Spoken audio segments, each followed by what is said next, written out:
Real fast, I wanted to tell you about my new podcast, Upworthy Weekly. It's a lighthearted news podcast. It comes out on Saturdays, and I have forced my co-host, Todd Perry, to join me here to help me tell you about our new venture. Todd, why should they listen? Well, I mean, a lot of people, they think, oh, it's the Upworthy podcast. It's just going to be sunshine and it's going to be unicorns. But you know what? It's really not that. Allison doesn't have the ability. She doesn't have it in her to actually be that person that I thought we were hiring when we did this show. But clearly, after just a couple episodes, the facade dropped. Okay? I thought, she's doing the Upworthy show. It's not going to be like, oh, neurotic, cynical Allison, but no, she's there. So, I try to counteract that with some of my good vibes.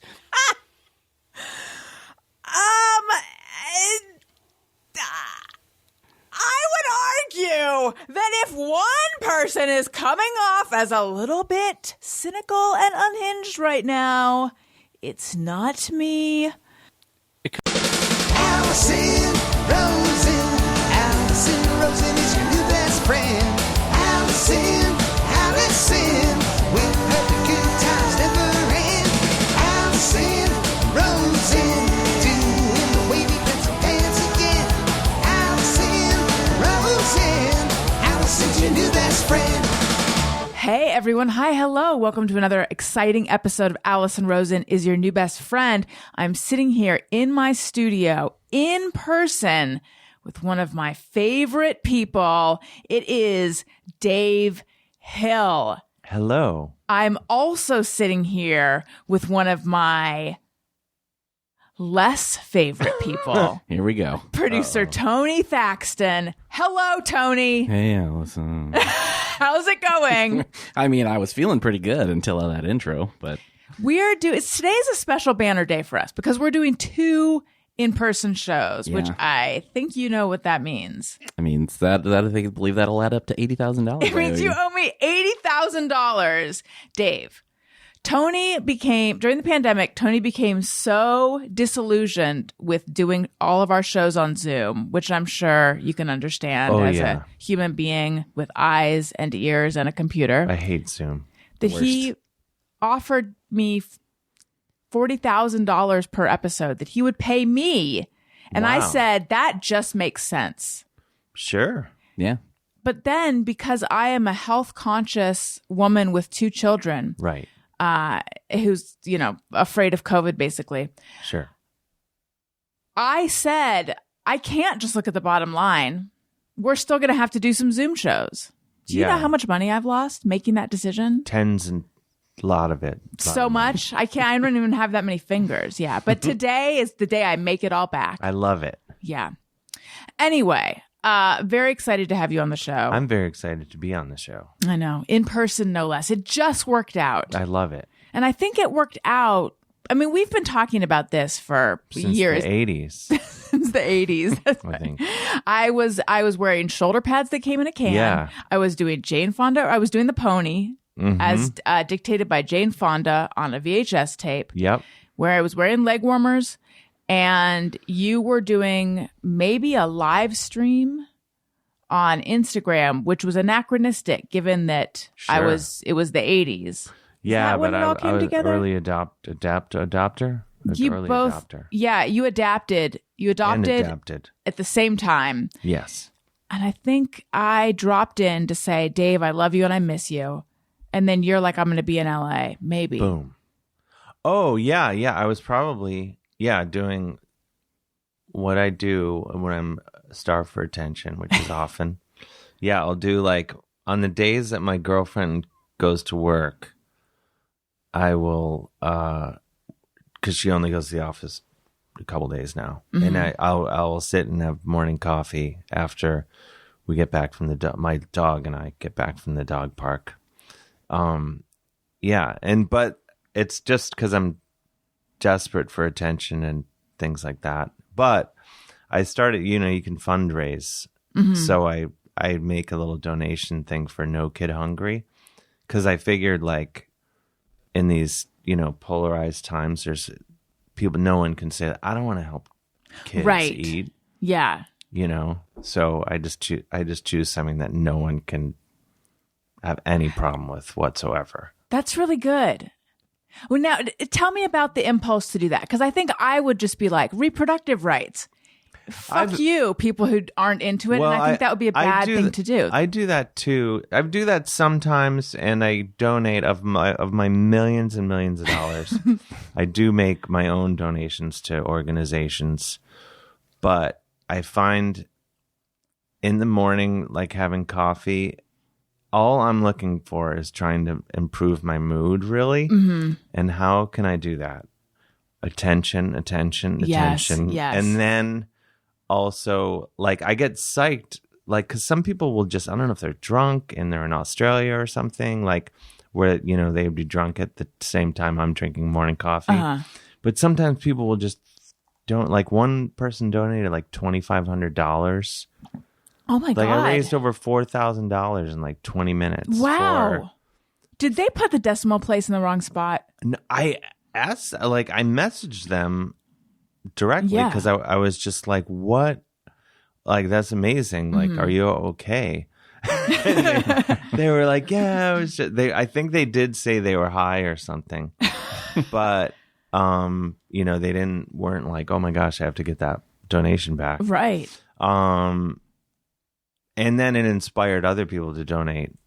So that's great. So I was like, oh, cool. Like, if nothing else, I've made the bed and I raised $4,000 for kids. So, but that was on the best day. But usually I'll get a few hundred. And I think, well, I'm mostly garbage, but not entirely garbage if I'd start the day that way. So I do that a couple of days a week. I don't think you're garbage. Thank you. Well, thank you very much. I don't think I'm garbage either, generally, but there's a percentage of me in the day where I'm just like, oh God, this whole experiment of life has been an absolute disaster. I failed at every turn. Is it a predictable time of the day that the garbage percentage it takes hold, or is it just like cumulatively, X percent of the day you feel like trash? Probably, when you wake up like 4 a.m. in that like window where you're just like, oh God, oh my God, I have to keep going. There's that. And then, then probably a chunk of the morning usually. I don't know. I have good days though, but I really have days when I'm like, I'm all right. So you rarely, or you really? Very rarely, where I'm like, I'm a good guy doing good stuff and succeeding. Yeah, but I do have little windows where I feel that way, and that's when I strike, and that's when I get stuff done. I have so much to say about all of this, but I just want to explain who you are in case someone is like, if they're still listening, they are still listening. But if I haven't just turn them off. No, they're still listening. First of all, they're blown away by the fact that I'm already talking to the guest, because normally I would still be making Tony feel terrible about himself. Sure. I've been doing this for a while now. We can come back to that. Oh, we probably will. Yeah. Because I'm not concerned about that. It'll come back. I've got a quota. Yeah. I just decided to just do something different today, which is my show.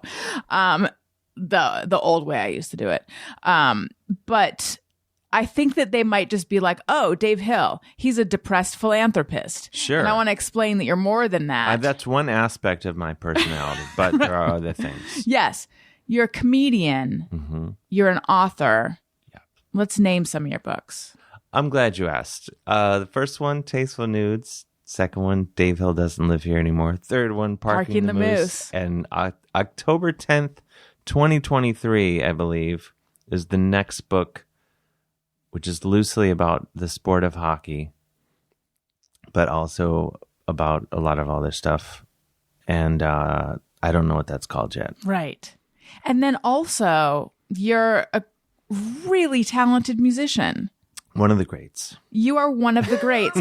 And for anyone who used to listen to me on the Adam Carolla show, there was a drop that I did that became a very popular ringtone, and it was me imitating the way that you play guitar. Do you know about this? Yes. Did you because you I came on the show and remember you this. Yeah. And I was trying to I don't think you weren't there, but I was trying to explain the kind of guitar playing you do, and I was like, no, you guys, he's one of I don't think I can do it justice, but I was like, he can do the like the Wheatleys, because Sure. you are like, you can do the Van Halen, like who are the famous Wheatleys? Satriani, He's a Wheatley, yeah. Satriani, John Mayer, John. He's not really in the Wheatley territory. I'm sure Steve Vai. I'm sure he can do some of that. Yeah. Um, But who are the Steve most Vai would Yeah, be Steve one famous Wheatles? of the ones you Wheatleys? mentioned. I really only like Eddie Van Halen. Yeah. Though. I don't. Nothing against those other guys. You know, It's I'm my not. thing. I'm not saying they're the people that you model yourself after. I'm just saying if someone Yeah, were to Wheatley. think of like who are the most Yeah, famous shredders. Wheatles, Yeah, yes, like yeah. those guys. Pretty much. Yeah, it's just. But the hammer on pull-offs. Exactly. Who are the people who everyone thinks of when you think of those? I mean, those would be the big three. And Dave Hill. And Dave Hill. But the reason I do that is because going back to sort of what we were talking about before.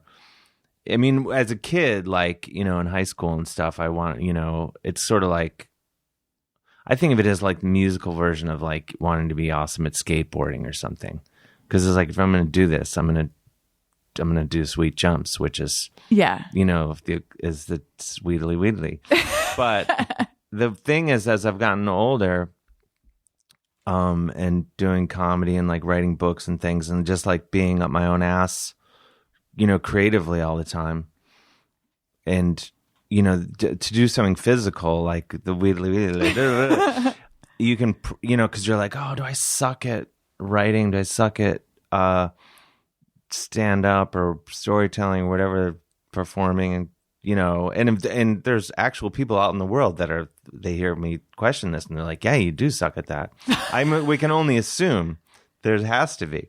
And, but like when you sit down with a guitar and practice and you go like, oh, I practice this thing.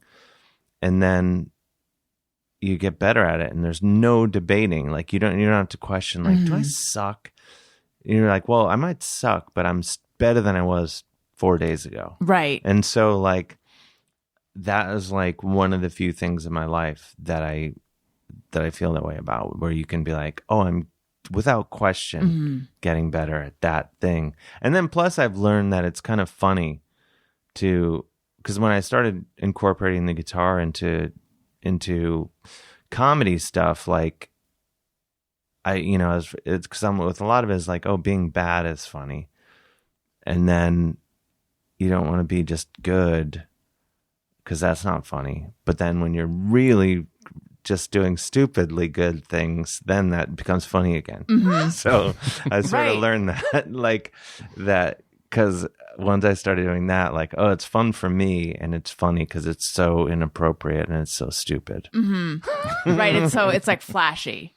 Yeah, it's flashy because, like, I mean, I think there's very few guitar players in history who've like done like this. Like, I think Eddie Van Halen is the best example who've like done all that stuff, but he's like transcendent genius. But when you get to other guys, not to knock anyone, I think usually it's like, it's not cool. Right. Okay, so you're an amazing musician, and then also I'm pretty good. I don't want to say amazing. You're a good musician. I'm decent. Okay. I'm okay. I'm downgrading myself. You appear on television quite a bit. Not enough, though. Let's all agree, not enough. I don't think enough, but lately you've been on To Tell the Truth? Would To I Catch lie? a Thief? Would I lie to you? Would What I is it? lie to you? Yeah, Okay. I was on that. The sort of American reboot of the British, of the much more successful British show. This is what always happens. They always make U.S. versions of British shows, and then for whatever reason, then they cancel them. Oh, did it get canceled? I shouldn't really say. I thought it was great, but I don't know if it's coming back. I don't know. I hope it does. Let me stress, if anyone from the network or produce. I think it's a great show, and I hope it comes back. I want to be on it some more. Yeah, so you're just not sure the status. I don't know of the it. status of it. Got it. It may very well. They may be shooting today and just didn't tell me. If so, I think that's rude. It would be You're rude. in town. But it also wouldn't be the first time. That was shot in New York, which is another thing I really like when stuff shoots like one subway stop from my house. Yeah. Which brings to my next point. Man of the people. Oh, yeah. I turn down car services Really? to shows. Yeah. I was actually... I take the subway. I was going to ask about that because I would think someone like you, Dave Hill, in your finery, and you're a man who has finery. I do, yeah. I think one of the first times I interviewed you, if not the first time I interviewed you, was when I had a terrible web show called The Daily Allison, and I interviewed you on the phone, and you were telling me that moths had eaten a lot of your suits, and it was like a real debacle. It was horrible. So I would think someone like you who has fine clothing wouldn't want to get... Well, but you're a man of the people. So I'm from Cleveland. That's true. I mean, I'm just I'm a man of the people. You'll turn down a car service even on a hot day. Yeah, because I think it's like, it takes longer, always. Well, that's a real New Yorker thing to say. It always takes longer. It's more of a hassle. And disagree. I'll take it back sometimes. I'll take it maybe back home, but it takes longer. It's not good for the environment. And it's just easier for me to just get on the subway than have someone, all this stuff. What's your address? Things like that. Oh, this kind of being given the third degree like that. Just like too many things. Someone texting you. I'm outside. It is a lot of I'm things. like, I'll just get on the train. What if your girlfriend is with you? Then I would do it because she is not good at like I'll walk. I'll like if I look, something's like 2 miles away. I'll be like, oh, okay, I'll just walk over there. But if it's more than like 300 yards, she's not into it. So the last time you were on, which was 2015, I was listening back earlier. I did not. I was not able to get through the whole thing. My own show. Gosh. This is making me insecure. No, let me rephrase. As we're talking, I was thinking, I was like, gosh, I hope they're going to edit out a lot of this stupid, boring shit I'm saying. We don't edit. Good. Yeah. You No, shouldn't. no. Let me rephrase. It's not that I wasn't able to get through the whole thing because I. But I do feel like we should edit that out. But I just said we don't edit. It is not that I was not able to get through the whole thing because I didn't want to. I want to go back. I was not able to get through the whole thing. I ran out of time. Yeah, you had other things. You have a life. Kids. I ran out of time is what happened. Sure. But I really didn't even need to declare that. But you did. I really wish I hadn't. That's kind of your move, I feel like. Saying shit I don't need to say. What is wrong with me, Tony? I mean, too much Zoom, too much time at home for 2.5 years. And I know, and also, like, I pride myself on being a word person and having a good vocabulary, and I feel like it's really falling apart lately. I don't think anybody's operating full speed right now. This is true. I hope we're right. Do you find in like the middle of the night, and then I really only have like a couple hours of each day where I can like access words and names of people, like close friends. I'm like, who's that one guy? I shared a bedroom with him growing up. What's his name again? Oh, my brother. Yeah. Yeah. I will forget someone's name when I'm going to introduce them, and so then I just hope that like other people can pick up the slack for me. Yeah, you go like, hey, you guys.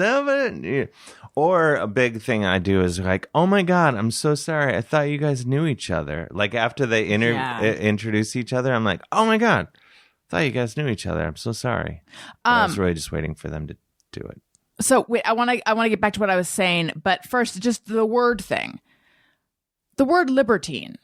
Sure. Do you think of that word as having a negative connotation? No. Okay. I don't either. And I wanted to use it in a tweet. I'll just be very transparent. Okay. So I just had the comedian Jade Catapretta. Do you know her? Sure. And she identifies as pansexual. she like this is new. I think that she came out as pansexual, but I didn't want to use that word in the tweet. I wanted to say like, love chatting with the hilarious and libertine Jade Catapretta, blah, blah, blah. And I wasn't going to use that word just as like, oh, she's pansexual, therefore she's libertine. But we also had like a lot of other conversation, there was other stuff that came up where she was like asking me, did you ever hook up with a woman? And she was telling me about like various apps, and just there was a lot of like apps. I'm listening. Yeah. So there's what was that app she was talking about? Field? Yeah. Field. What goes on there? It is it's a dating app, but it's for it's a lot of it is like open marriages. It's like action on the side, I think. Oh, a lot of it is future divorce people. Yeah, but she was describing it as like it's like, and I thought it was exclusively for this, but it's not. She was just saying like, this is where you could go. People who like, you're married, but it's for like women who want to hook up with women, but it's not going to mean anything. And they want to dictate like, you can put your finger up my butt, but just like up to the first knuckle. Like that's how specific people get on this app. I think that's important. And then also like ethically non-monogamous, which is a term that apparently Tony knows all about. I didn't know about any of this. Ethically that means like, I fuck around, but I'm cool about it. Pretty much, yeah.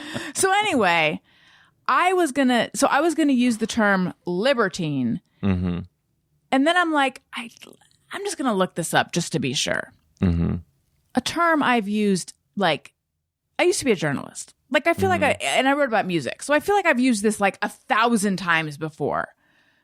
And I go to look it up, and the first definition is very like not adhering to moral, like it's very kind of judgmental, like not adhering to morals or something. And so then I'm like, wait, maybe it has a negative connotation. The second definition is like free thinking, the one that I mean. But anyway, I ended up just dispensing with any word like that because I'm like, this is too dicey for a tweet. But so your feeling about the word is like how I initially felt about it, right? Yeah, the second definition. Like kind of unencumbered. Right.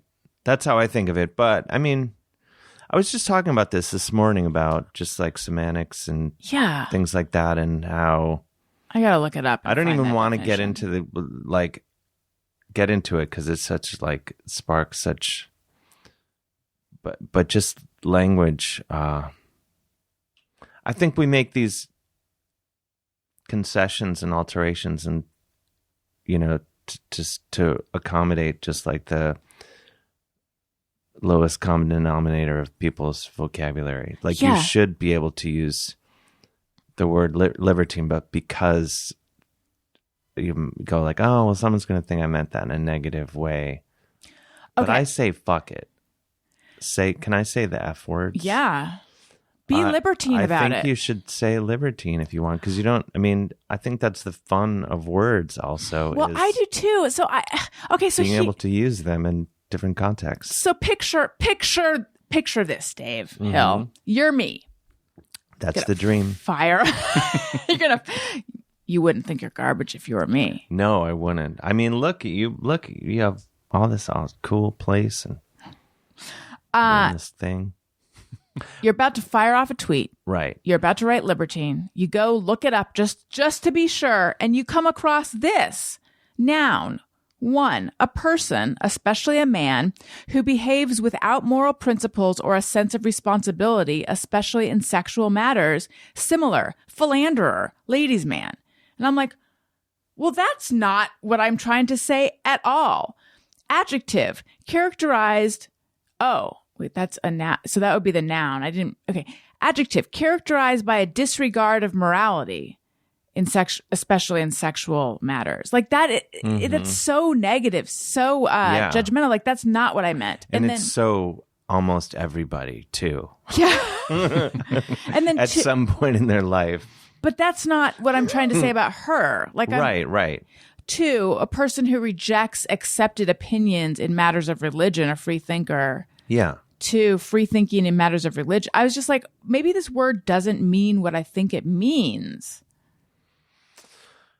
No, I think you meant it in like this sort of, I don't know. Maybe don't. Unrestrained? Unrestrained. Yeah, I don't know. But I mean, I ended up not using it, but Yeah. I just feel like, did the word change? Did the definition change? I don't, Seems like I it. mean, well, definitions kind of always change, Yeah. you know? That's sort of, by the way, backing it up, because I'm paranoid, of course. When I was saying like, you know, talking about language and stuff, I'm not leading to like, I think we should be able to say No, I know. all these horrible words Yes. that I don't think Yes. people should use. No, I didn't. But- I didn't take it to Good, mean good. But that. you never know. There might be some listener like, dear Dave I know he was about to defend use of the N-word. I know it. It's not where I was headed. No. No, I was, we're just, yeah, I don't know. But I think it would have been fine if you used that word, and it's okay if you didn't too. Yes, I think so as well, because I doubt many people are going to be like, I looked it up, and are you calling her a male philanderer? Well, first of all, if I know I've, pansexual means it's kind of, you can kind of just go in a lot of directions, right? Yes. Yeah. Like but she's actually in a relationship with a man. Mm-hmm. But you are it's not about gender. It's not about binary you're, gender. like, You're just attracted to attracted to anything. Right. The person. The person, yeah. But then aren't we all pansexual then? By some definition? I don't know. Maybe not. Maybe I don't get it. Have you been attracted to someone who's not a woman? No. I So mean, then not no. like, no. So no, I was just like, I'm overanalyzing. Again, I'm getting into the semantics of it. Yeah, I know. I do But that too. no, so it means what I thought it was. But, you know, I'm 79 years old, and I just need to be reminded sometimes what Yeah. things mean. Wait, can we go back though? Because what I was going to say is I was listening to the episode, which I listened to the entire thing, and I loved it. And then I started over again, and I listened to it again. Wait a And minute. I don't know what you heard. Of the Jade episode? No, I listened to our episode. Oh, our episode. I listened to the whole right. thing, then I I thought you were saying you listened to Jade's episode No. over and over. I listened to our episode over and over, and I don't know what you heard. If you heard something else, then I mean, imagine. I something find the else. episode that we did is like you listen to it and then you listen to it again. You're like, oh my God, I got something else. just something else out of it. Yes, It's amazing. Yes, every time. It's like and it's like Hamlet in the sense That's that like exactly. I was going to say. the different. When I was younger, I identified with the young people in our episode, and then Sure. it's like but back then you didn't want to talk about your girlfriend at all. You were very closed off. Was I? Yeah. And I was digging, and I listened I heard myself dig, and I was like, Allison, take a chill pill, girl. I wonder why. Give it a who break. knows? Give it a rest. Well, I don't know. I was surprised at how dogged I was. I'm surprised that I was so withholding, I guess, about it. Mm-hmm. Because I think partially just because, like, I'm a private fellow, leading. I have my public, my whatever. Your public facing My Instagram. public- yeah, and then the reality, which is me just eating saltines mostly, just hanging out. With But my raising money for the children. raising money for the children. But you eat toast. I do eat a lot of toast. Far too much. Wait. Actually, I had it today. Is the toast just for the public? No, the toast. What happened? I did start posting a lot of toast, and With a hashtag. with a hashtag, and I even made T-shirts. The hashtag is Toast Motherfuckers, and then I made T-shirts because, like, I've sort of gotten into just making stupid T-shirts, and it's fun to do. And usually, sometimes I'll stumble upon a shirt that, like, I made up a street gang called the Dangerous Snakes Who Hate Bullshit, wildly global street gang, and The dangerous snakes who hate bullshit. that's my I love street it. gang. And there's literally, that shirt, not surprisingly, has sold really well over the years.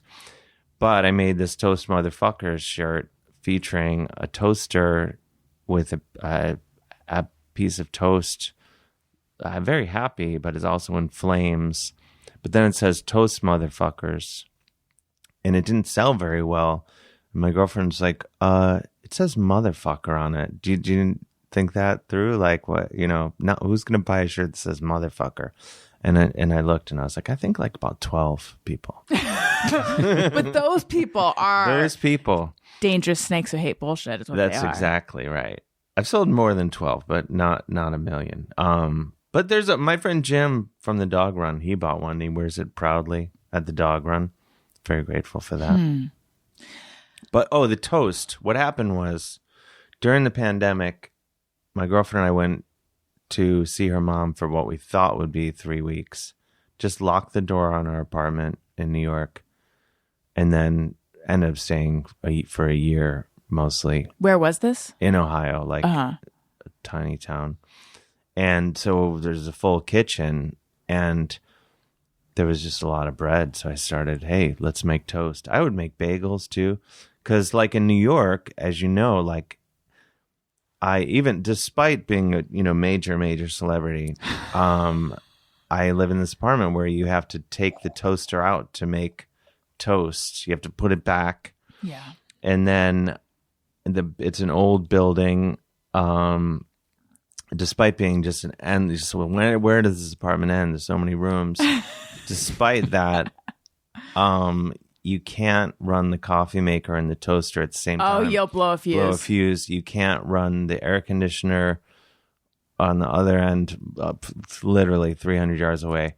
You can't run that or either of those devices or the microwave. Any combination of the appliances I just mentioned was short. So it's a dicey proposition to make toast in my apartment in New York. I still do it, but not as often. Because you live on the edge. I live on the edge. I'm willing to roll the dice. Plus, the landlord's usually home, so I just text her, say, hey, can you flip the switch? Oh, you don't have you can't, it's not in your apartment No. circuit? Oh my No. gosh. So there's been Do times. you blow out do you blow out like the whole apartment building? No, I think just our floor. To my knowledge, I could be wrong. I've never. Right. You're not in the other apartments. I don't know. Maybe I have. Wow. And let's just get something out of the way. Yeah. Something that I feel like might be sitting between us, and I don't want it to be weird. Oh my gosh. Now I'm worried. What? Okay. Tony, get ready with a drop, but you don't even know what Is this one. a gotcha question? Okay, what is It might be. Oh shit. Vegemite. You don't like Vegemite? I mean, I've only had it once, and I didn't like it. Well, Vegemite, because Marmite, its English cousin. Vegemite, everyone knows Vegemite from the Men at Work song, Laying Down Under. It's mentioned there. Probably the most high-profile mention of Vegemite in the history of the product. I got Marmite, and I thought, I'm an Anglophile. I'm English by blood. So I thought, hey, I'm going to love Marmite. And I didn't know you're supposed to spread it very sparingly. And I spread it like Jam? Yeah, I put a lot of it. And I was like, it's very rare that I don't like that I'm just like, no, for a food item. Use pretty much every flavor around. I'm into it on some level. But then I had Marmite and I was like, no.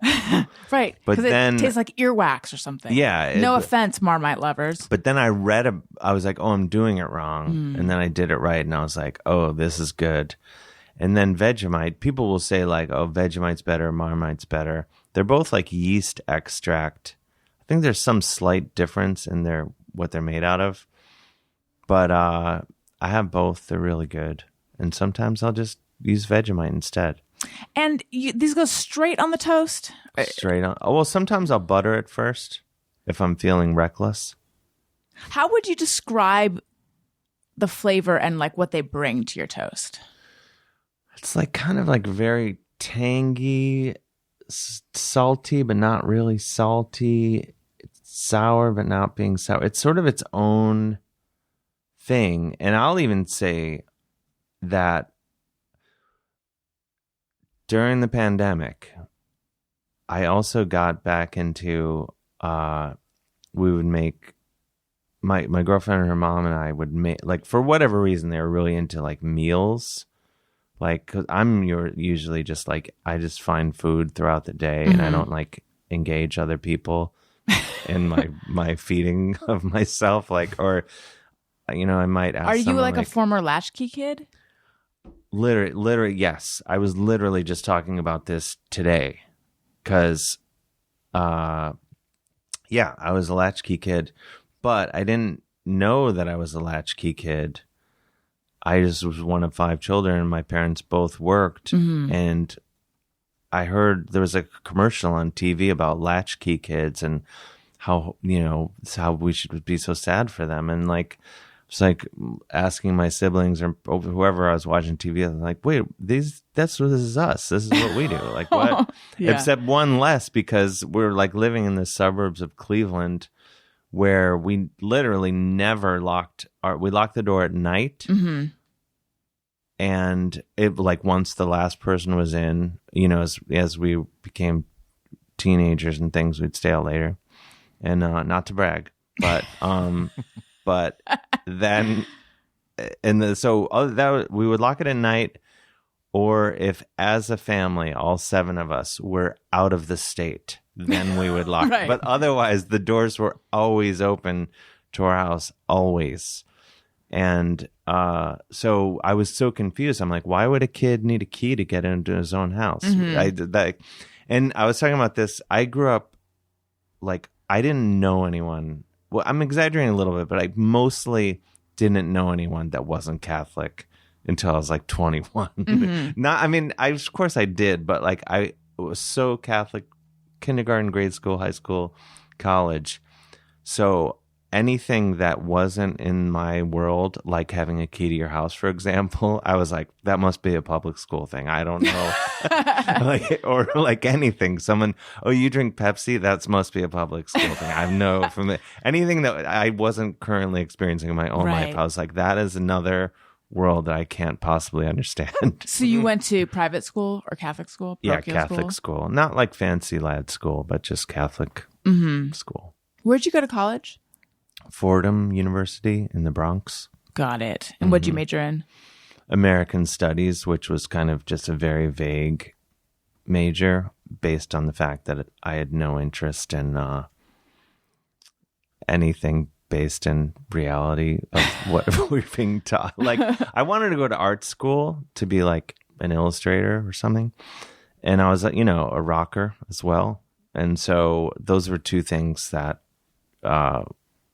they weren't teaching at that school. So I just kind of, American Studies, you could kind of just, as long as you can make a case for how it fit into what American Studies is, you could take it. So I just took it as a way to not really major. I mean, college was honestly just because I was like, oh, I want to live in New York City and form a band. And so it was a very expensive babysitter, really. High school was like, I think, way more beneficial to young Dave. Really? Yeah, because I went to I went to this boys' high school called St. Ignatius in Cleveland. That's like really, they like taught you stuff, how to do things, like how to write and things like that. So when I went to college, I think I had the things that I needed to be out in the world already. And then college was just like I don't know what it was. Oh, see, for me, I feel like high school was just like 4 weird years in between kindergarten through 8th and college. Like I don't even know what I was doing in high school. Yeah, I mean, well, I don't know. We had to say, but I feel that way about life in general. Like I feel anytime I look back on 5 years ago, and I'll look back on today, maybe not today specifically, but I always look back to 5 years ago and I'm like, oh my God, what was I doing? What was I thinking? Like, how was I behaving? Insanity. And I think I'll probably do that till the day I die. Like, I'll die at whatever. I go back and forth. I'm like 105, or I would be totally fine with like 58. Just die. which doesn't give me that much time. Don't do 58. Go 108. I don't know. I go back and forth. I guess, yeah, somewhere in between. Maybe 108. I don't know. Do 108. Stick around. I enjoy your social media presence. Oh, thanks. Well, that's the thing. I always think, like, when God, am I going to have to do social media until I die? I feel like we are. Right? I feel like there's just more and more. There's more and more. But I swear, if I don't know, like, I have this fantasy of, like, actually, my girlfriend's into the scratch and wins, the scratchers Oh, okay. And she's into, like, she'll buy lottery tickets. I don't really do any of that stuff, but I'm always like, if we ever hit it big, or maybe in life, through actual work, hit it big, I had a lot of money. I think I could just go delete. Yes. And then just go disappear into the woods and live, like the Unabomber, but with like less bombs and like more like mid-century modern furniture. Yeah, I don't know what kind of furniture he had. Do you? I don't know. I know that he used his own feces as fertilizer, which I respect. No, I actually did this show in, I can't remember what year it was. It was one of my most favorite things I've ever been able to do is I got cast in this not really a play. It was, like the telephone game of like, I tell you something, you tell me, Tony, and this director, an Israeli director named Omer Fast. Hopefully I'm getting that name right. He did this thing called Talk Show in New York, and he wanted one comedian to be on the cast, and the rest of the cast was like Jill Clayburgh, she was alive at the time, Rosie Perez. Oh, wow. And like, trying to think, and Lily Taylor, and then two like actual like character actors. I can't remember. The guy from Manhunt. We could look them up. But and then me. Say the name one more time. I'm sorry. Talk show it was called. Yeah, I would probably tell you. And so the thing was, they would get real life. We did it 3 nights in New York, and it was like they would get, so they'd have the 6 of us in, like, back in a green room, like, so we had no idea what was going on. And then they would grab one of us, and I knew I was always going to be later in the show. And they would leave the person out, and waiting for them on stage would be a real life person from like a newsworthy person.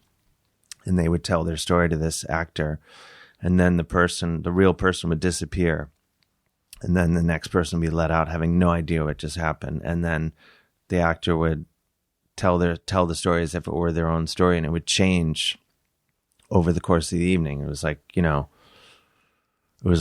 don't know, hour and a half show or whatever, 2 hours, and so it was, one of the nights was the Unabomber's brother. Oh, wow. David Kaczynski. Ted, yeah, I think that's his name. David Kaczynski, I think is his name. And so they had me on the show to like the first night, I can't remember the woman's name, but like her husband was a photographer in Iraq, I think. And he was like trying to help this woman escape. And he was murdered, like shot as they were fleeing. And then the woman, he was murdered. And the woman, like, somehow made it to America and then moved in with his wife. And so it was like these intense, all the stories were super intense. And my job was to like just fuck them up really badly. And the whole thing is like, because the director, and is all filmed, and he was like wanted the audience to hate me, like, because I was like joking around about murder every night. And so one of the night, I'm sorry, it's totally derailed. This is really interesting. Unabomber was mentioned. But so then you go after the show and they have like drinks, and it's like, hey, so I met the Unabomber's brother, nice guy. Anyway. Did he weigh in on what kind of furniture the Unabomber had? I'm just kidding. Mid-century modern. Oh, there you go. A lot of Marimekko, throw pillows, and yeah. No, he didn't mention. So your girlfriend, the one that you wouldn't talk about last time when I was digging. Wouldn't talk about. I think you pulled one of those like, no one cares about that. And I'm like, no, I do. But I'm just saying, I look back on that and I'm like, I should have respected a boundary. I feel like But I don't think it was a real boundary. I was probably just like, I don't know. Who knows? Who knows what was, to my point, that was like 5 years ago. But you've written for the New York Times. Yes. And other lofty.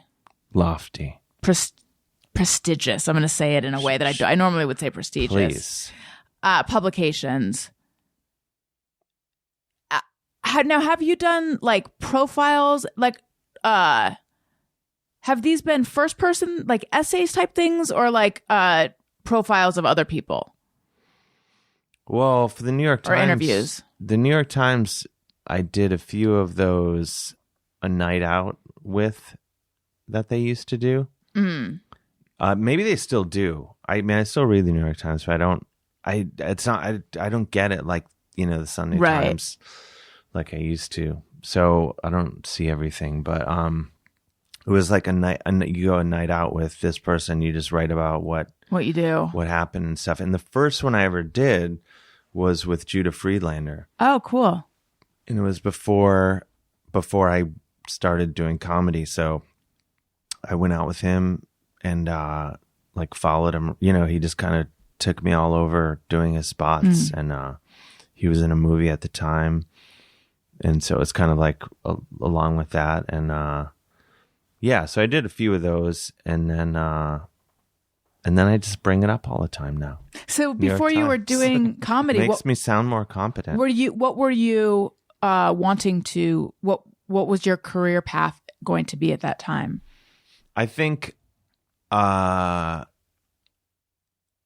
was like, I mean, nothing I say is quick, but I was like, wanted to be like a visual artist, but then I was like playing in bands, so I was like, I'm just gonna be a rocker, rocking people. And so I was doing that, and my first band out of college, like we had a record deal and we're like on MTV, and like all the stuff I dreamt of as a kid. And what was that band? Happened. Horrible name or amazing name, depending on how it was called Sons of Elvis. You can see videos on YouTube. Like Jon Stewart before he had the Daily Show, he hosted a show on Fox called, I think, the Jon Stewart Show, and we were a guest on that show. Sam Elliott was one of the guests, and the cast of Stomp, and an Australian actress I can't remember the name of. They were all on the night that we were on, and you can see it's on YouTube. And I have long, like, post grunge hair. Oh, I'm excited to see. Like completely embarrassing hair. I mean, but I'll probably say this is bad hair at some point that I currently have. Like Daniel, I'm picturing Daniel Johns of Silverchair hair, even though that's like way after. Or are we talking like Jerry Cantrell hair? It would have been kind of in the same, because it would have been around the same time as Silverchair, like. But I feel like he had fine hair. It was kind of like that. I feel like he had probably good hair. Looked like I was in Silverchair. Okay, I feel like that's totally defendable hair. I probably didn't have the. Do you have Ugly Kid Joe hair? No, but you know what's weird? I know a guy who's playing with my friend Mike Squires plays with Ugly Kid Joe, and I went to Copenhagen, which is a metal festival in Copenhagen. I went in June, and somehow my friend is friends with the singer for Ugly Kid Joe and put us on a text thread. Oh, amazing.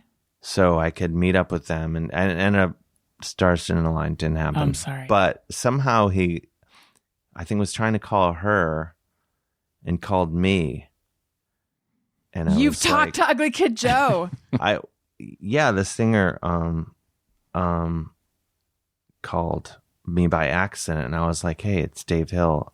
I don't think you're meaning to call me." But anyway, so yeah, I have. That's cool. Whitfield Crane, very nice fellow. Such a Yeah, so that's my Ugly Kid Joe story. That's amazing. Locked and loaded. That's Happened within the last couple weeks. That's amazing. Did you have a conversation, or was it just like, oh, sorry? I think he was confused, and so I was just like, hey, Yeah. it's Dave. Would you agree with me though? So anyway, so you're a fellow writer, journalist. You know. Sure. Oh yeah. Would you agree with me though? See, I feel like back in the day, Mm-hmm. a premium was placed on, or maybe I think a premium was placed on as a journalist, like getting answers out of people and getting people to tell you stuff and being kind of dogged. And so when I heard, I'm sorry, I'm really focused on this. When I heard myself really trying to like get you, like I said, not respecting that you were like, I don't want to talk about that. And me kind of being like, come on. Whereas now I feel like I'd be like, okay, just in 5 years, I feel like there's much more emphasis on like, you just have to respect people's boundaries. I don't know. I feel like it's, I feel like in interviewing, it's changed. The tide has turned. Well, I think, potentially if I think about it, it partially had to do, if I can guess why I was, as we all know, I'm not terribly, I don't even want to, whatever notoriety I have, I don't even like to call it fame, because I think it's sub-fame, whatever. I would say I'm maybe slightly more well-known than the mailman of your town. And but over the years, there have been a handful of, I don't want to say quite stalkers, but people that have frightened me by the behavior. Okay. And one of them involved being concerned that they might get a little too far into my girlfriend's business. I see. In a murdery way. Oh, gee. No, not in a murdery way, but just in a way where I was like, oh shit, this is kind of weird. So I think I've been like, did they want you for themselves? I don't know. I see. But so I think I've been like a little maybe that Protective. way, just because there's only been a handful of people like that over the years where I'm kind of like, just people acting weird. Like someone sent me a picture of the building that I live in once, and they're like, "Is this where you live?" And I don't think they meant it. And the people that I'm genuinely concerned about have done more concerning things than that. But people do stuff where you go like, "That's fucking weird." Yeah. And like, why would you take the time to be like, this is where he lives, and then be like, is this it? Right. Not that I'm not worried like that someone's going to come to my house and murder me or anything like that. Because I figure like you could do that. All you have to do is be like, oh, he's at Union Hall. I'll kill him there. So, like you don't have to kill me in front of my house. Right. Plus I have a big scary dog. No one's going to do that. Yeah. Lucy. How's Lucy? She's a sweet sweetie. She's having a little troubles with her legs, so I'm worried she might need surgery, so I'm very sad about it. How old is she now? She's 7. She'll be 8 in a couple months, so she's hopefully got a nice long life ahead of her still, dog wise. This to my point of wanting to die. I hope I love her so much. I know that I really hope that we both die of natural causes at the exact same time. Because I can't even fathom. I know. I don't know. I know. I've had, dogs before, but this is not the first dog that I've ever had that's been like my dog. Yeah. Your adult dog.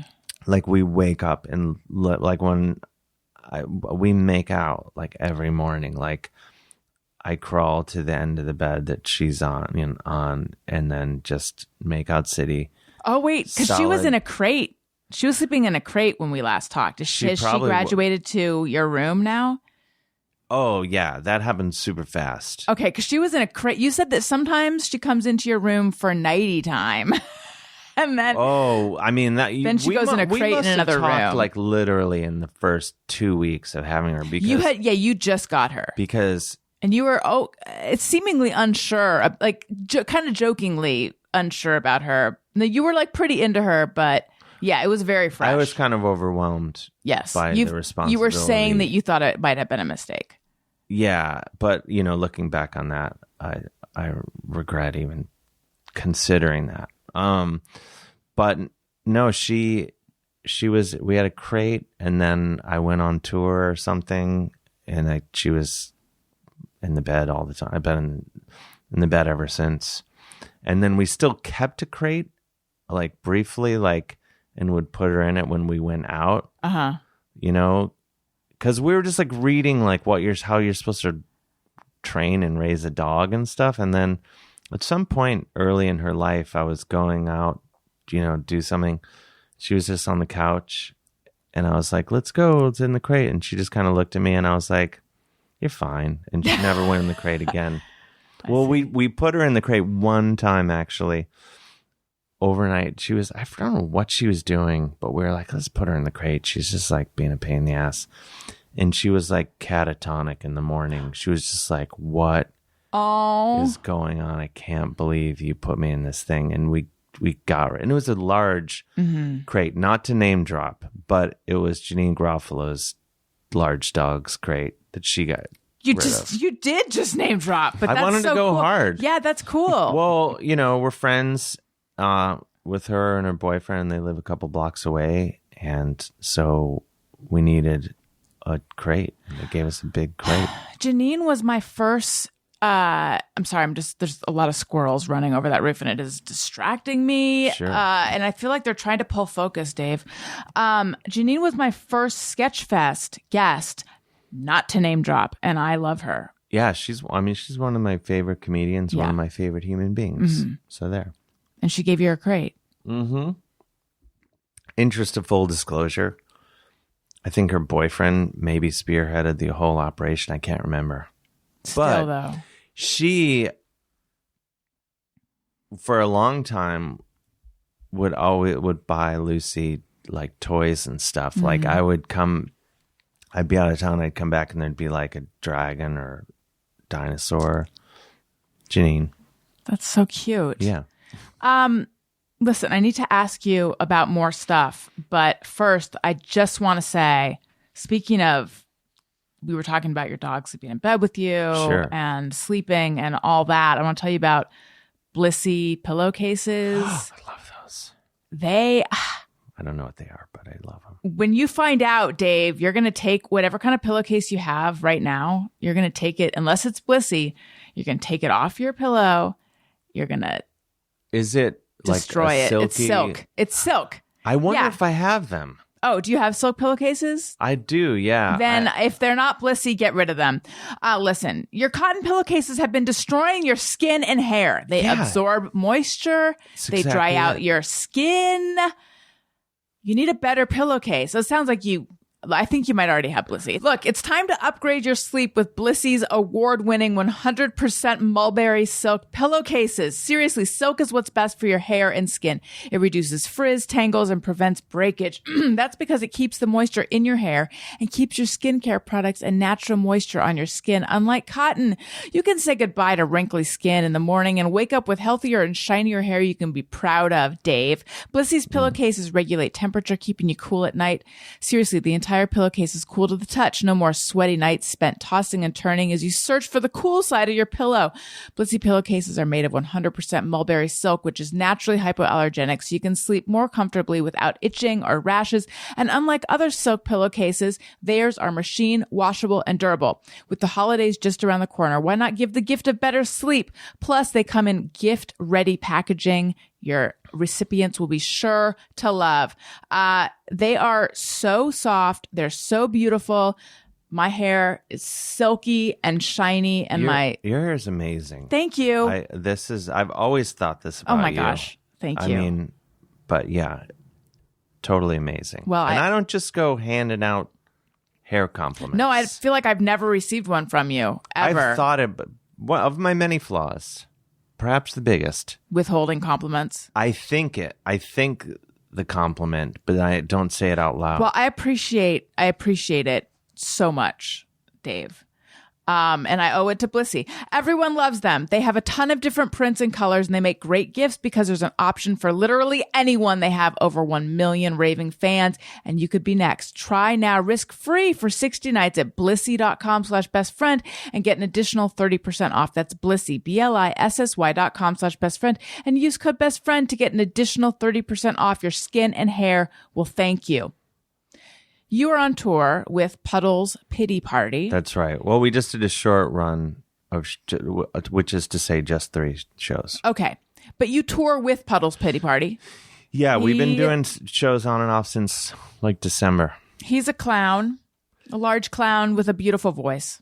This is accurate. He's that and more, but yes, those things are all true. What? And by the way, a friend of mine, posted on Instagram. He took a picture of his before the show, a picture of his ticket last night. Oh, he was at the show last No, night? Saturday. Saturday.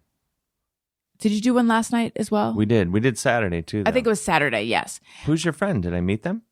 His name is Andrew Thompson. Did you meet an Andrew Thompson? I don't think I did. Yeah, I don't know. I don't think so. I met a few people that night. Okay. You know who I met? Who? By the way, I love name dropping, as we've established. Yeah. I met Sid Croft. Oh. wow. How was that? Amazing.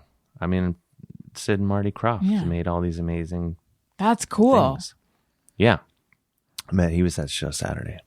Well, I wonder if Andrew met him. And Leslie Jordan was there. He was in the show. Wow. Yeah. So Andrew took a photo, and I DM'd him, and I said, "Oh my gosh, Dave Hill is going to be on that show. He's the best." And then he wrote back and said he was so funny. Oh, that's so nice. So my question for you is, what you just said, that's all I'm asking for. Someone to say I'm the best and he's so funny. If all I can get are those 2 things. Will you stick around till 108? Yeah, that's all I'm asking. Yeah. I know, why can't everyone do that all the time and then tell you? But this is, I know, like, but you would think, like, eventually maybe I get to a place where I don't require those things to make me feel good about myself. Like, I admitted this to I was talking to some friends, my friends this morning.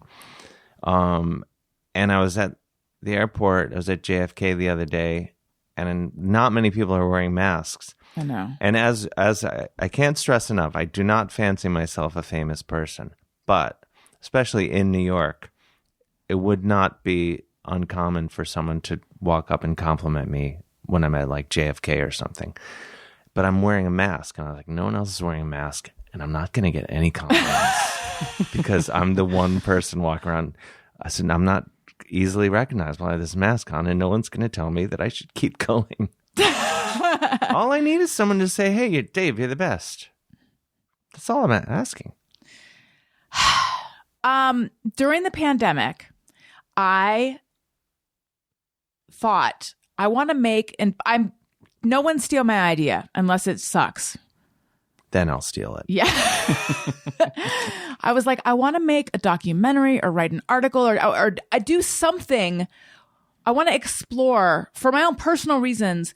What is the healthy relationship that we're supposed to have with external validation?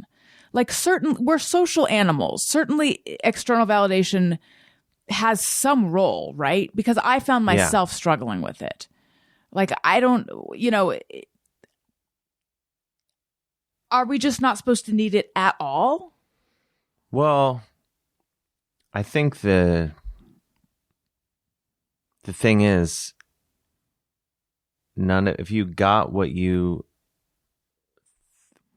were to get what you think you want, you wouldn't give a shit, and you would still not be satisfied. Not you personally, Allison, because you're largely perfect. But I'm just saying, most humans, myself included, I think if you were like, I always say, like, half jokingly and not particularly humorously, is like doing shows, for example, like how did it go? Well, I realize like anything short of the entire audience rushing the stage and carrying me out into the streets on their shoulders, anything less than that would just not be enough. And even then, that wouldn't be enough.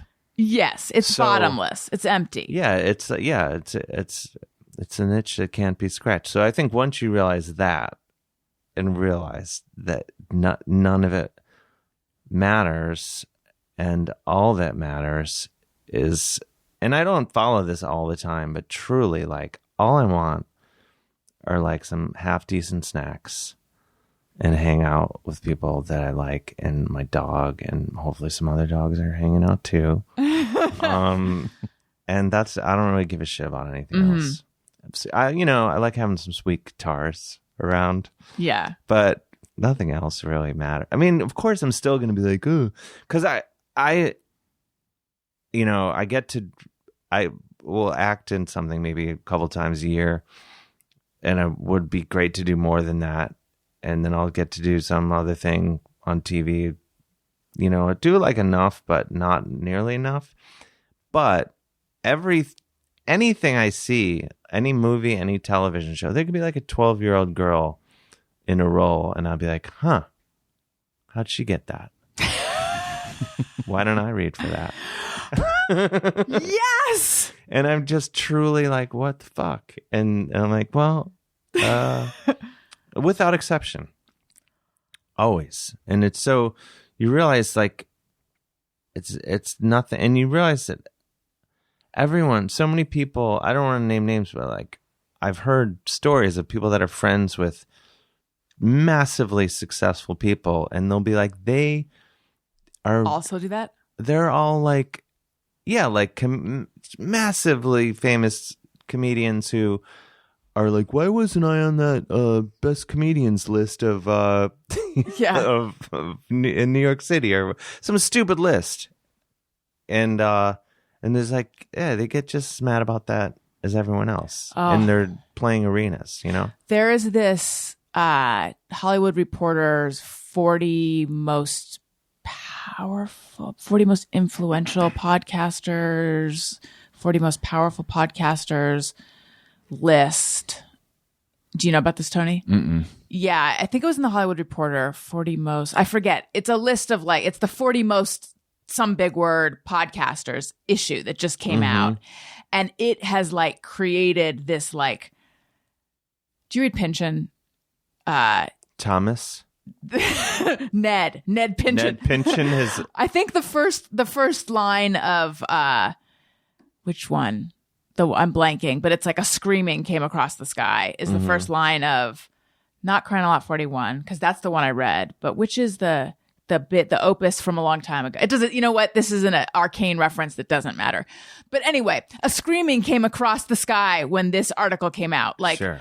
Oh, so many people are up in arms. Oh, that I know. Yeah, because it's like, it's just, it's basically a list of like famous people who have podcasts right now, and like powerful agents who are representing podcasters right now. It's like the sort of the people that I came up with, and like people that I would consider peers and stuff who have been in podcasting for a really long time, like, we're not on the list, Yeah. It's like, but so anyway, but like, I know of someone who wants to quit doing their show because of this list, essentially. Like, it is a very destructive list. Why did I bring it up? Oh, just to talk about,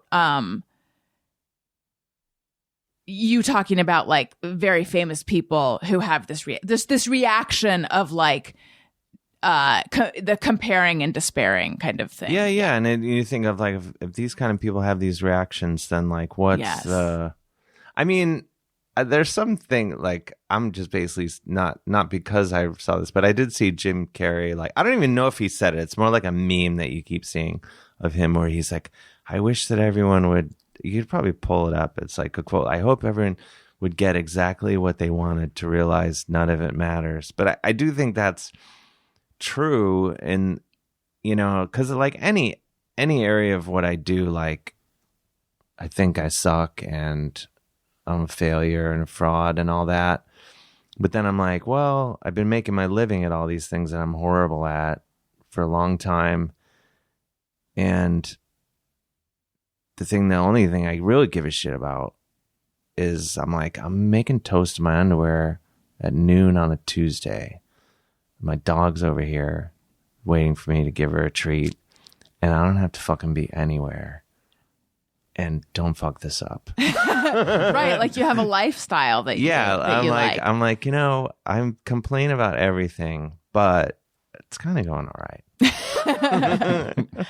Yeah, I wrote this thing, and I forget the title, but it was like on being a pregnant, greedy, ambitious, jealousy monster or something. Because it really came to a head when I was pregnant with Elliot, when I started realizing that like every good thing that happened for anyone around me, and this was like something that I had sort of, it's not like I had never ever felt this in my life before, but it really was like everything that happened for anyone, I was like, why not me? Yeah. And but to your point of like the 12-year-old getting the role, like why wasn't I in the room? You know, and just like it really was like, why wasn't I'm not even in the conversation anymore. And it's like, no, of course I'm not in the conversation for like they're gonna send, a student to space or something, like something that's like nothing to do with me. It's weird. Every now and again that stuff crops up in me, and it's like I've sort of been able to trace it to, it really has nothing to do with my career. It has to do with feelings about my family and my childhood, and like it's very primitive, like innate family dynamic stuff for me that gets triggered, and then I kind of like project it onto all this outer stuff. Yeah.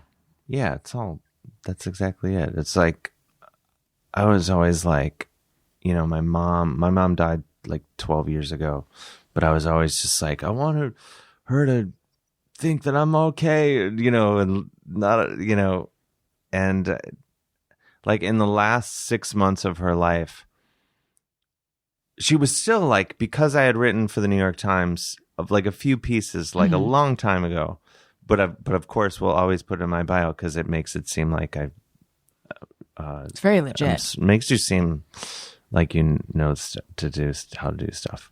But like until she was still like, can't you just go get a job at the New York Times? Like, because to her that's like a real job. Yeah.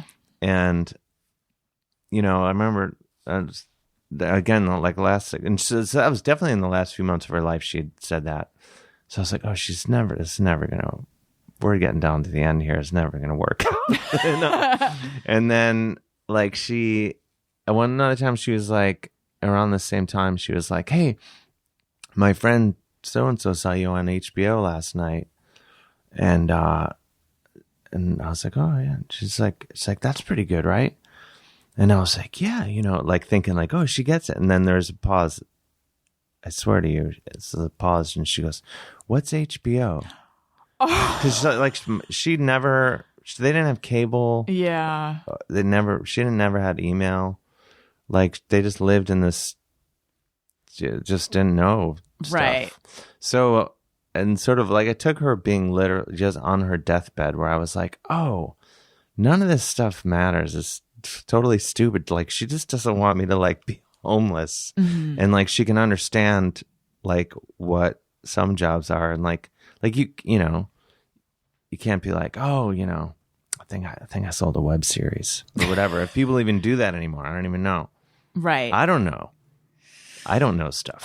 I don't think they call them web series now, right? Because it's all streamers. I'm 79 years old. I think libertine is not pejorative, and it might be. Like I'm not in touch anymore either. No, you are. What word? I mean, not that I'm clocking this at all, but you've used words that don't find their way into you've used the word pejorative. You've used the word arcane, and I like it because most people they can't use more than a syllable or two. Words. So I stand behind. What's the point anymore? I stand behind your usage of libertine.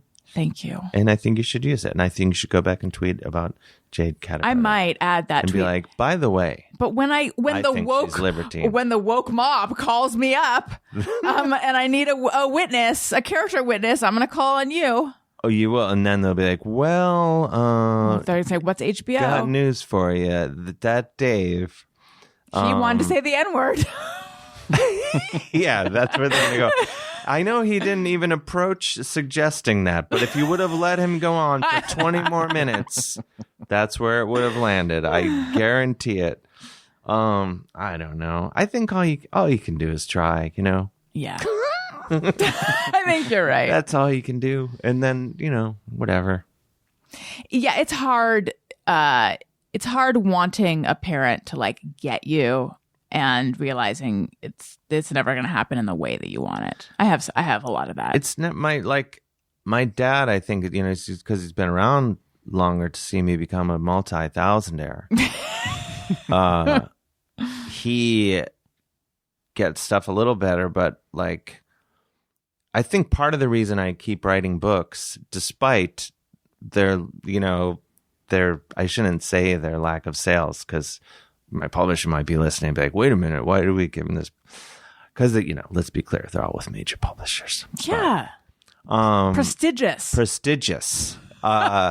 But like, I think I like doing it, but I think part of the reason is because then there's a physical thing. My dad knows what a book is. And I'm like, here, Dad, I did this. Do you love me now?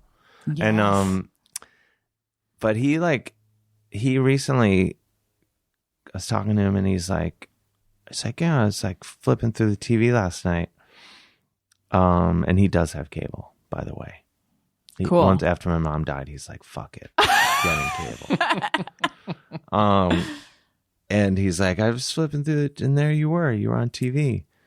And I just thought that was pretty cool that you could just be on TV as well. I'm just flipping through the dial.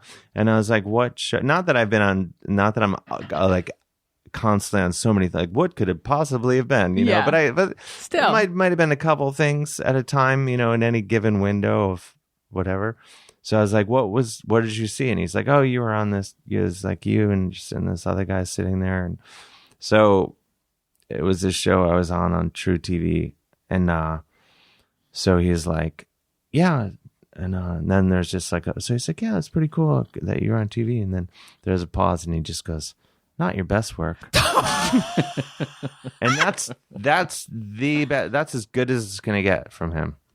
What was it? Or do you know what to say? I can't. It was a show called Comedy Knockout. Again, to my complaint of another panel show that got canceled, because I love panel shows. Mm-hmm. That's a good way to, they're fun. And in the UK, like plenty of comedians, you can just make your living doing that.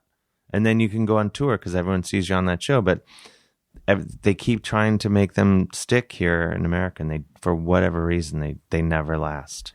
Question about something that we talked about last time. You were friends with Joe Franklin. Yes. And you named your dog after little him. Joe Franklin. Yeah, aka Lucy. Yeah. But you became friends with Joe Franklin like before you had really forged your career. Yeah. I would argue I didn't have any career. Yes. Yeah. But you called him up and I think I was starting to ask you this last time and never like really got to it. His number was in the phone book. To me, that's very brave to just be like, hi, I'm Dave Hill and I want to know you. Like, what did you do? I wish I don't have that confidence anymore. Okay. That's my question. I used to have it. And I don't know what I did too when I was happened. in my early 20s. I was like, the world is my oyster. Something happened where I used to just ask anyone anything and like would have there wouldn't be anyone that I wouldn't ask. Like, hey, you want to do this? Want to do that?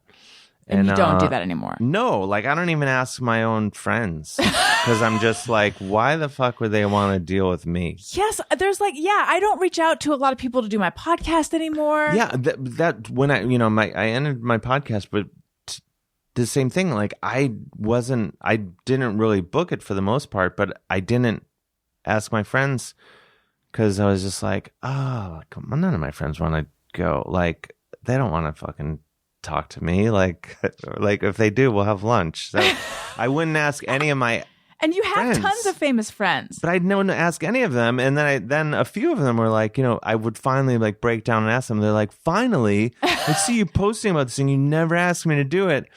And then I realized, like, it's my low self-esteem, like, then makes someone think. This is why I realized, like, I used to celebrate my birthday, or like when I was like not that much younger, but like 10 years ago, 15 years ago, like in that window where I would go out and like go to bars, which I don't really do anymore. I still drink a ridiculous amount, but like friends would be like, "Oh, it's your birthday. Let's have a get together." And like, well, I'll meet at this bar. So, and then it'd be like, okay. And like, I would never let anyone like plan it like a week in, any advance notice. And then it would always be like the day we were like, we're going to do this thing. And then I would like tell people and text people. And then I realized I was like, oh, everyone coming to this thing thinks they were an afterthought because they think we probably planned it like weeks ago. Yeah. When it's like, no, we just 15 minutes ago. Right. I don't know. I have no evidence of this. It's just one more reason I hate myself. No, don't do that. But I hear what you're saying. Like your low self-esteem makes other people feel not special, but don't feel bad. Yeah. Okay. Do you need to go? No. Okay. I'm never leaving. Let me look if I need to go. No, I don't need to go. I mean, a friend is going to come grab me. But other than that, I don't need to go. Okay. He said he can wait. Okay, great. He's like masturbating in front of your house. Wonderful. Okay.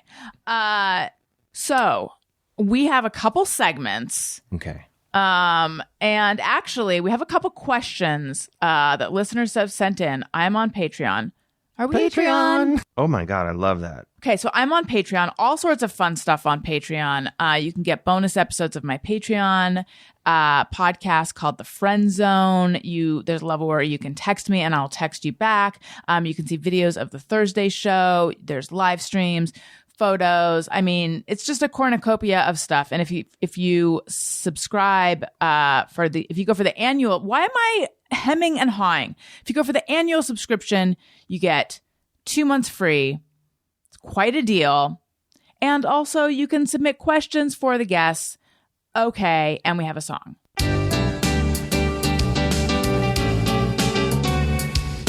When we ask, they send them in. They're wondering how you have been. So thanks so much for answering these questions from our fans. That's really good. Maureen Bozduman says, did you sell your KitchenAid mixer? What's Puddles Pity Party like? I think you're amazing. Exciting for this to air. Oh, thank you. That's so nice. The mixer she's referring to is my girlfriend, someone left a KitchenAid mixer in like largely used, but like brand new basically in a bag on the street, and it said free mixer. And I had painted one once before, my sister's mixer years ago. So I was like, oh, I'm going to paint another one. So I painted it. And I've not sold it yet. Some guy offered a nice chunk of change for it. So I think I'm going to send it to him when I get back to New York. Nice. So do you use acrylics? What's your media? I'm glad you asked. I do use acrylics mostly, though, because I used to use all sorts of stuff years ago. But like your body, all the chemicals like xylene and all these things that are in paint, like your body apparently stores it like permanently. Oh. Or like you reach a threshold to where you can't be around it anymore. So I got to the point where I would smell certain chemicals and like start to nod off like heroin addict. And so which, by the way, nothing against heroin addicts. If anyone's going to come after me for making... Yeah. No, I get that. But, so now I do use acrylics as much as I can. And also it's just easier to clean up. What's Puddles Pity Party like? And he's an absolute delight. I love him. I'm a huge fan. And it was kind of cool how we met each other. I found out about him a few years ago, like he was on America's Got Talent, but because I'm super cool, I've never seen that show. But I was really into the Bee Gees song "I Started a Joke." I don't think I know this song. It's sort of pre Saturday Night Fever, all that. But it's one of the greatest songs of all time. And I always go down the wormhole with songs that I think are amazing, and I just start seeking out every version that's ever been done of them. And so I was like, I wonder who else is. Faith No More did a version that's really good. And so I was like, I wonder if anyone else has done a variation on the song. And I found he did one, and it was so great. And it was like in a coffee shop, and I was just like, this guy's amazing. And I became a fan. And then one day he just messaged me on Instagram. I secreted it somehow. I was like, what is? I was like, is that a file? This I know what you mean. You manifested the book. Yeah. Even though I've never read the book, I think we get the gist of it, though. The gist. Yeah. He messaged me, and I was thrilled, and we became friends, and then we've been doing shows together. That's so cool. For the last, coming up on a year, about 10 months now. And then Whitney C says, when you feel grumpy, do you try to make yourself feel better, or do you just accept the grumpiness? I think I try to make myself feel better, because being grumpy doesn't serve my girlfriend and my dog, just to name two of my favorite living things right there. So, and it also doesn't do me. But you know what I learned? Like, I knew this before and then I forgot. But my friend Hal Sparks told me this, name drop. You can prod me, I'll name drop all day long. But he was like, there's a link to depression and dehydration. Did you know this? Look at my face. It could. Am I stating the obvious to you? No, the opposite. I'm incredulous. Yeah, like a lot of times he was saying depression, like you might just be dehydrated. It helps if you just make sure you're hydrated. And you might be, and also he said there's a correlation between hunger and violent crime. Like a lot of times. That feels accurate, actually. People that knock over liquor store, like, at gunpoint, like they're hangry. They just, yeah, exactly. They needed a sandwich. And so.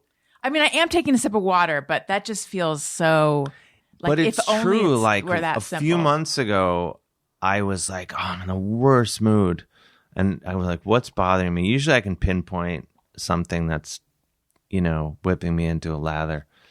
And I was like, wait a minute. I've only had, in the last 48 hours, the only liquids I've had was black coffee and red wine. And I was like, maybe I should drink some water, see where that gets me. And I drank like 2 or 3 glasses really fast. And I was like, in 20 minutes, I was like, oh, I'm in a better mood already. So now every day, it's the first thing I do.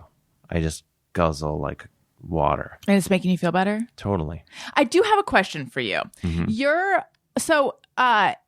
Your Twitter feed, you were like one of my very, very favorite people on Twitter ever. You. And every time I see you, I tell you this. And then you got kicked off of Twitter for making your mom jokes about Trump fans, which was really upsetting. Then you snuck back onto Twitter. Sort of. I mean, the thing is, I had my verified account that's banned for life. But at the time, I had a few other accounts that were like, one I had for my band, Valley Lodge. And then I had another one that was an archive for my erotic short stories, as you can imagine. And that one, they also banned my Valley Lodge one. They did not somehow take your. They didn't take all stories. The accounts. I don't even. Now I'm realizing I don't want to name all the accounts because then someone will be like, "I'm going to get those deleted too." But wait, did they delete your verified, or they just locked it? I can't do anything. But it's still there? I can look. Okay. I can be logged in and look at stuff and technically be logged into that account, but no one can see it and I can't I can't interact in any way. So the tweets are gone. All the tweets are gone. But yeah, it's a bummer. And like when it first happened, I was like, oh no, like how, like my life is over. But very quickly I was like, oh my God, it's so much better not being on Twitter. The only thing I miss is that it was just sort of, I think, it had the rhythm of being like, it was like a notepad for jokes. And so I think I miss having that. And I think like, it would be good to kind of still pretend that I'm on Twitter because it was good. Like I didn't come up with that many gems from tweets, but I did some over the years. But but like the tone of your tweets, I just thought it was so funny, but there would also be so much stuff like, and I feel like I see some of this on Instagram now, and I'm not going to do it justice. And in fact, not at all, but it'd just be like, at this airport, so much porking going on or whatever, the general Dave, the Dave Hill stuff. Sure. Yeah. And here's my question. When you are writing something like that, are you sometimes in a bad mood when you're writing that? No. Like when you're being silly, are you able to still create that silliness when you're in a bad mood? I guess that's the question. Not really. I mean, I don't, I know that people always talk like art coming from pain, but I don't do anything like when I'm depressed or nothing comes of it for me. Like I don't go like, oh, I used all my pain and I spun it into gold. I'm like, no, I just fucking lie on the couch, lied around, and then I got drunk that night and then did it so again. Like when you do Instagram stories, like, oh hey, it's Dave from before, or stuff on when you're like riding your bike and stuff, like you're not in a bad mood. You're like, that's not when you're depressed. No, not really. I mean, I would say that, that's just easy. I don't know, like I think those videos on Instagram I started doing like during the pandemic because I was just like by myself all the time. I was just like riding a bike around this town of 3,000 people and I would literally not see anybody. Like I might see a car, might see one person 100 yards away walking their dog, but there's no human interaction. So I started imagining running into people and I started making videos based on my imagined nemesis around town, and that's kind of how that started. Right. All right, and then let's either quickly let's do Just Me or Everyone or Hey Go Fuck Yourself. Which one would you rather do? I was thinking about these on the way, and I think maybe Go Fuck Yourself. Let's do that one then. Though I feel like I just have a really obvious one. Is just people's with phones and stuff. Like I hate probably the worst are the people that walk around FaceTiming, and you see probably don't see as much here, but in New York, there's always someone walking around like FaceTiming, just like, oh my God, yeah, and I'm on the street and fuck you. It's like it's so stupid, and I think like we should trip these people. It's just that and the people that hold the phone like it's a Pop-Tart and leave it on speakerphone and just go, no. And anyone also like, I don't talk that loud. I'm pretty soft-spoken, I'm told. And I understand like at a restaurant, it might be hard to hear me at times. But I've never had anyone say I wasn't talking loud enough on the phone. And I don't even talk this loud on the phone. The technology is there for a soft-spoken gentleman to speak to where no one can hear me when I'm walking down the street on the phone, no one can hear me. Like, right. You shouldn't be able to hear someone's conversation. There's no reason to talk so loud that someone 10 feet away can hear what you're saying on the street. And these fuckers walk around, especially the people with like, I think there's like an ego thing of like when people yell at other people on the phone, they're like, no, you don't understand. like, look, listen, you shut, and it's like, first of all, I always wonder, like, who is this person on the phone that is not hanging up on this fucking idiot? Because like anyone yells at me at all, I'm like, go fuck yourself. And I'm just, if you raise your voice, I'll fucking stab you. but I'll hang up on you. I'll just be like, no, bye. So I'm amazed that someone's actually talking to someone else. I just phone not even bad etiquette. It's just a lack of consideration for other human beings. People the only one I'll sort of be like, okay, is like mothers with their kids and iPads and phones that don't put headphones in, because I think it's inconsiderate, but I also realize like they're dealing with so much fucking shit dealing with this fucking 4-year-old or whatever that it's like, whatever, I can deal with a fucking video game. Like, thank you. So yeah. Thank you for that. That is the only example where I'm like, okay, I'm not into this, but I get it. Yeah. Thank you very much. Oh my gosh. So people with their loud voices and loud devices. Just loud. I think, loud in general. And then also people that crank, you almost never hear people cranking great music. No, you don't. People are like, oh, I listen to horrible music, I should crank it up. Yeah. Like, the only time is when Michael Jackson died. People would get on the subway cranking Michael Jackson. And I was, without exception, I was just like, why? And when Prince died, same thing. I'm like, yeah, we should have been doing this all along. Like, just as humans being like, hey, let's make this better. Crank the 2 greatest artists of all time. Yeah. And I know someone's going to be like, you shouldn't be listening to Michael Jackson. They are. But put on Off the Wall and tell me I'm wrong. Yeah. I mean, he could have murdered my family. But that was I would still be like, it's a fucking great album. First cassette I ever owned.